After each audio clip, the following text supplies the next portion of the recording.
it's Belle. Welcome back to my channel. Welcome back to another video. This video is going to be a book haul.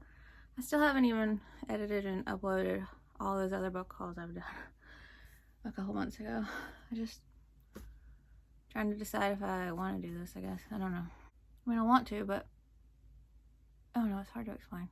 Anyway, start with the books that were sent to me. I got a box of books, and the box of books was from Random House Kids, Penguin Random House. So thank you very much. We have Isabel in Bloom by May Respicio. And this comes out in April of next year. Being the new kid in school, it's never easy, but for 12-year-old Isabel Lagaya, everything is new in San Francisco. New school, new town, new country. The plan was for her mother to work in the United States and earn money to send back home to Isabel and her family in the Philippines. But now, after 5 long years of being apart, Isabel is reunited with Mama in California, the last place she wants to be. Before Isabel left, her Lolo told her to look for the familiar. At first, she only knows what's missing. The smell of Lola's cooking, picking calamansi from Lolo's garden, running and laughing with her friends. Then, after spotting a few things that remind her of home, Isabel finds just what she was looking for at the after-school club fair, the cooking club. And with that first step and the dried-up old garden, Isabel begins to find her way in her new world. It's a novel in verse about friendship, community, and how we can bloom where we're planted. And then a graphic novel, Magic Girls, Kira and the Maybe Space Princess by Brennan. This comes out in March. Glitter, Friendship, and Fame. Kira knows that this is her year. A new middle school means she can finally be cool and popular. Her plan: become a magical girl. When the mysterious half-cat, half-unicorn, all weird, catacorn crashes from beyond the stars into her backyard and bestows her with powers, Kira thinks she's got it made. But are catacorn and her supposed powers really everything Kira is hoping for? And then The Underdogs of Ups and Downs by Silvey. And this also comes out in March. Annie Shearer lives in the town of Ups and Downs with her adopted stray dog, Runt. The two are the best of friends. After years evading capture, Runt is fast and agile, perfect for herding runaway sheep. But when a greedy local landowner puts their family farm at risk, Annie and Runt set their sights on winning the agility contest at the lucrative Crumpets Dog Show in London. However, there's one curious catch. Runt will only obey Annie's commands if nobody else is watching. With all eyes on them, Annie and Runt must beat the odds and the fastest dogs in the world to save their farm. And then The Misfits, A Royal Conundrum by Lisa Yee and Dan Santat. And it says 1, so I'm guessing the first in the series. Olive Coben Zhang has issues, and they mostly aren't her fault. No, really. Though she often slips under the radar, problems have a knack for finding her. So imagine her doubts when she suddenly dropped off at the strangest boarding school ever. A former castle turned prison that's now a reforming art school. But nothing could have prepared Olive for the rash. I spelled R-A-S-C-H, not rash. There she's lumped with a team of misfits and discovers that the academy isn't what it seems to be, and neither is she. In fact, Rosh is a cover for an elite group of underdogs who fight crime, and Olive has arrived just in time. Turns out Rosh is in danger of closing unless her class can stop the heist of the century. And as Olive falls in love with this wacky school, she realizes it's up to her new team to save the only home that's ever welcomed them. And then The School for Invisible Boys by Shaun Hutchinson. 6th grade takes a turn for the weird when Hector Griggs discovers he has the ability to turn invisible. Sure, ever since Hector's former best friend, Blake, started bullying him, he's felt like he just wants to disappear. But he never thought he actually would.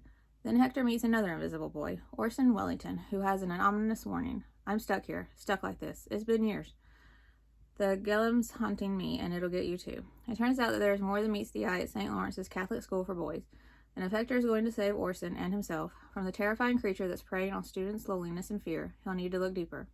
With the help of mysterious new classmate Sam, can Hector unravel the mysteries haunting his school and discover that sometimes it takes disappearing to really be seen? There's such highly anticipated releases. Paper Dragons, The Fight for the Hidden Realm by Siobhan McDermott. I think that's how you say it. Probably saying it wrong. And it's got a 1, too, so the first series comes out in March. An outsider in her village, above the cloud sea, 12-year-old orphan young Zi Ging, only hope to escape is to win the single invitation to train as a silhouette, an apprentice to the immortals. After her ill-fated attempt to impress the silhouette scout leads to a dragon attack on the Jade Mountain, Zi Ging, I don't know if it's Ging or Jing, is sure that her chances and her life are over. But the scout spots her potential and offers her protection and a second chance. She's in. In her lessons in Hawk Wall, the underwater realm of the immortals, Zi Ging must face the challenging trial set by her teachers to prove that she's worthy of being a silhouette, despite her rivals' attempts to sabotage her. But as Zi Jing's power grows, so do the rumors that the return of Fu Guai, an evil spirit that turns people into gray-eyed thralls. When the impossible happens and the Fogwai attacks the silhouettes, can Ziging use her newly uncovered talents to save her friends and the world beyond, or will the gray-eyed spirit consume them all? One of my very, very, very, very highly anticipated releases is a sequel. I love the first, Momo Arashima, and this is Momo Arashima Breaks the Mirror of the Sun by Misa Sugiura.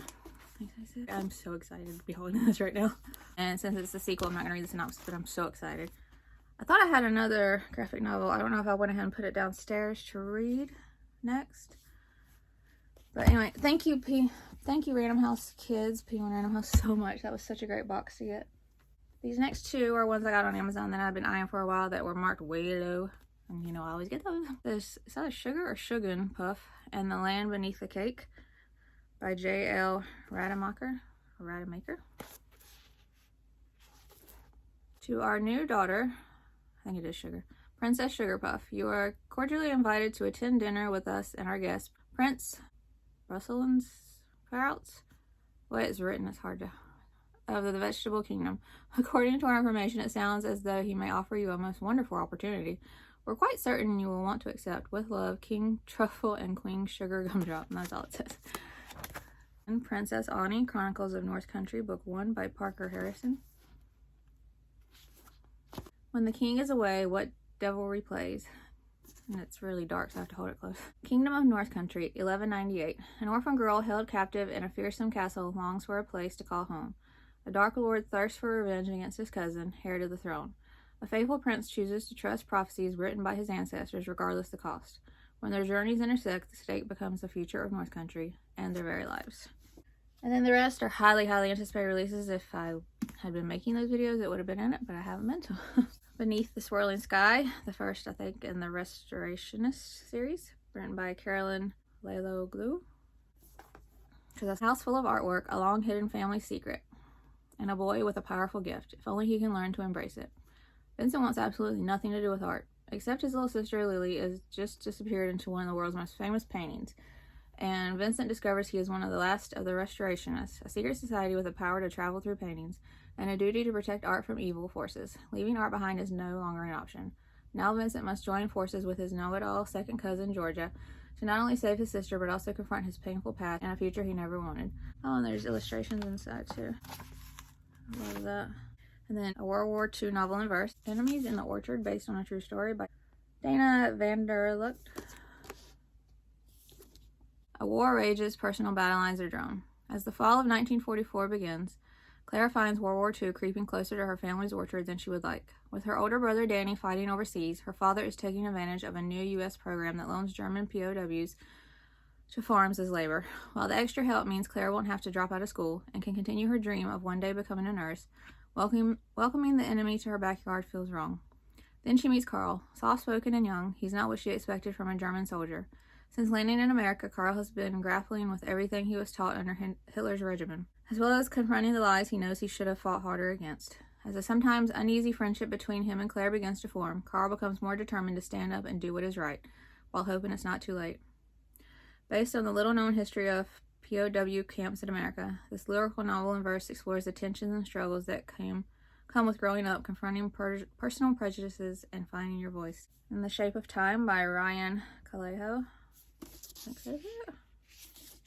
And Teres de la Vega is an adventurer at heart. He dreams of journeying across burning deserts, trekking through wild and uncharted jungles, sailing the farthest reaches of the seas, and yet he's never stepped foot outside of South Florida, until strange creatures come leaping out of lightning bolts to kidnap him.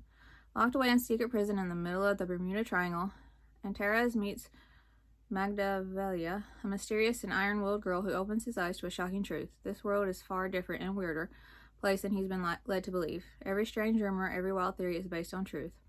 After they escape the prison, Antares and Magdavelia must set out beyond the edges of any map in search of a legendary artifact, and Antares' parents, who have been missing most of his life. The two of them must wield geometry and alchemy, outsmart mole men and mermaids, and outrun fiendish aliens, all while attempting to solve a riddle as old and mystifying as the sun. And Arkspire by Jamie Littler. First, I don't know if I have the second. I know I have the first of... Did I get the second?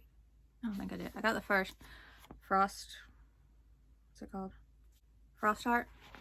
But people saying how they cried a lot. I don't know if it was a second or third book. Maybe not want to continue, like, you get more, so I don't know if I'll ever read that first one, but I can't remember if I said Arcspire.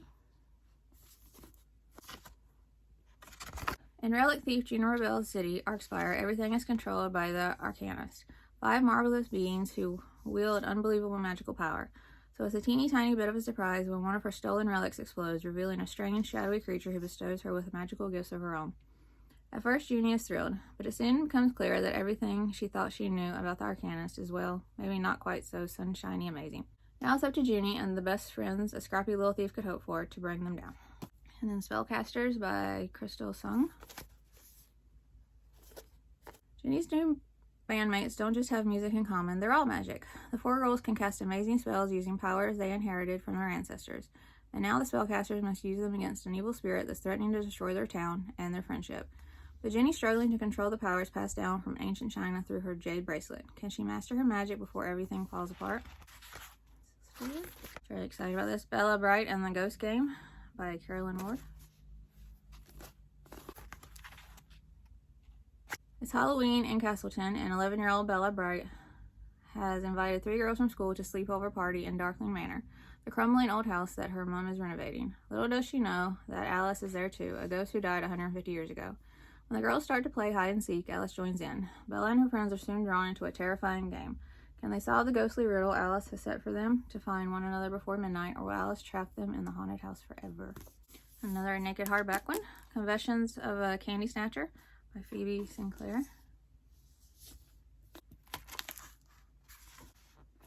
It's Halloween candy snatching time. For the past few years, 12-year-old Jonas and his friends have competed to see how much candy they can snatch from unsuspecting trick-or-treaters. No one's supposed to get hurt, so Jonas is taken by surprise when one of his smaller targets fights back against his candy snatching attempt. He's even more surprised when he starts to receive anonymous notes from someone who seems to know what happened that night. Jonas already has enough on his plate between evolving friendships and his own guilt. Guilt his friend, Concepcion, challenges him to confront in a zine she's creating around the prompt, "What's the worst thing you ever did?" West of the Sea by Stephanie Williams. Paleontology-loving Haven West and her older sister Margie have hardly talked with their mom since she retreated into a deep depression. Each morning, Haven wonders if it's going to be a good or bad day. The only thing that seems to occupy her mom is collecting fossils for her bone garden. But one night, after an ominous moonlight heart-to-heart, her mom disappears, right before Haven discovers she's inherited a monstrous family trait. It turns out that she is the latest in a long line of cryptids, a past her mom has been hiding. Suddenly, the Texas terrain is full of ghostly dinosaur silhouettes, and Haven is breaking out in scales at all the wrong moments. Even worse, she doesn't know whom she can trust with this information, as if puberty wasn't complicated enough. The only person who could guide her through this has vanished. Haven sets off on the road trip of a lifetime with Margie and their new friend Rye in tow. Together, they're determined to find her mom and finally get some answers, hopefully before Haven's secret is revealed. Nowhere Island by Tanya Unsworth. And hidden at the intersection of busy motorway, behind the trees and undergrowth, is an island full of secrets. 4 runaways, 5 including Junk the dog, are hiding out here. Wild, silent Pez, who has escaped from a mysterious cult, criminal mastermind Riley, his gentle brother Grayson, and orphan Gil with his lucky pebble and head full of dreams. They're searching for safety, a better way of life, but just when they think they found it, they witness something that puts them in deadly danger. Wolf Road by Alice Roberts.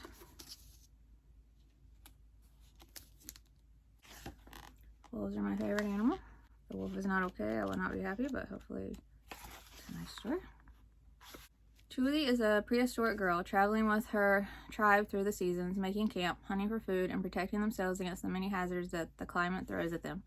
Julie knows there's a bigger world out there, and when she spots a strange boy lurking outside their camp, she realizes that he might hold the adventure she is looking for. A vast adventure with a very human heart, full of wild animals, huge scenery, and heart-stopping danger, inspired by real anthropological discoveries. Join Julie on the journey of a lifetime and uncover the start of all her histories. The Lost Library by Rebecca Steed and Wendy Mass. It's a little book too, like it's shorter. When a mysterious little free library, guarded by a large orange cat, appears overnight in the small town of Martinville, 11-year-old Evan plucks 2 weathered books from its shelves, never suspecting that his life is about to change. Evan and his best friend Rafe quickly discover a link between one of the old books and a long-ago event that none of the grown-ups want to talk about. The 2 boys start asking questions whose answers will transform not only their own futures, but the town itself. Vivienne Van Tassel and the Secret of Midnight Lake by Michael Whitworth. 12-year-old Vivienne Van Tassel is angry. Angry at her dad for uprooting their lives in Chicago to move to the sleepy, creepy town of Midnight Lake. Angry about her mom's mysterious and sudden death. Angry at the bullies who seem to be drawn to her no matter how much she tries to keep her head down. But mostly she's angry at herself for all the things she thinks are her fault. When a class assignment at her new school prompts Vivienne to research the history of Midnight Lake, she quickly discovers things are even more peculiar than they seem. The infamous Beasts and Battlements role-playing game was not only invented in Midnight Lake, but there are also hard-to-explain coincidences about the town and its history that seem to tie back to the game in a way that's as puzzling as it is disturbing. When the biggest oddballs at school attempt to befriend Vivienne and introduce her to their game of B&B, she's torn between wanting to follow the path that's always worked for her, keeping everyone in arm's length, and giving these strange kids and their even stranger fantasy game a chance. Maybe that's what it will take to get to the bottom of the mystery of Midnight Lake, and why Vivienne was really brought here in the first place. That sounds so good. And then The Other Woods by Justin Pucilia Winans. The Other Woods is calling, and it won't be denied. Some would say River Idell is a chosen one, born with the ability to see monsters and travel to a terrifying spirit world called the Other Woods. They all have the makings of a hero, but River just considers themselves unlucky. After all, it's not like anyone really believes River can do these things, or anyone believes monsters exist. So the way River sees it, better keep the head down and ignore anything Other Woods related. But the Other Woods won't be ignored any longer. When River's friend and crush, Avery, is kidnapped and dragged into the Other Woods by monsters, River has no choice but to confront the world they've seen only in their nightmares. But reality turns out to be more horrifying than they could have ever imagined. With just their cat for protection and a wayward teen spirit as their guide, River must face the monsters of the Other Woods and their own fears to save Avery and become the hero they were unfortunately destined to be. And lastly for this video, The Bravest Warrior in Nefaria by Adi Alsaid. So beautiful. Okay, when it's purple up here with this, it's really hard to see. Welcome to Nefaria, where nearly every day the kingdom faces another evil scheme. Most are harmless, though, so the citizens of Nefaria simply learn to live with the latest hijinks and go on with their lives. This includes Bobbert Bougainvillea, who is much more concerned with the fact that he seems to be invisible. From the teachers in his school to his classmates, almost no one notices Bobbert, no matter how visible he tries to be. Everything changes, however, when Bobbert follows his classmates to a cursed gumball machine. Before he knows it, Bobbert is sucked into the Nefaria's most villainous evil schemes. A plot that has been a long time in the making, too long in the evil wizard Matt's opinion, and retreating back into invisibility this time won't do. Not when Bobbert is the only one with the drive, knowledge, and, if newfound courage doesn't fail him, bravery to foil Matt's plan. Alright, now that's it for this video. Hope you enjoyed it. Hopefully you get to see it. Did you see any that you're excited about? Have you read any already? Did you like them? Did you not? Let me know in the comments. I hope you enjoyed the video. If you'd like to subscribe, I would love that if you'd like to. And I'll hopefully see you in my next video. Bye.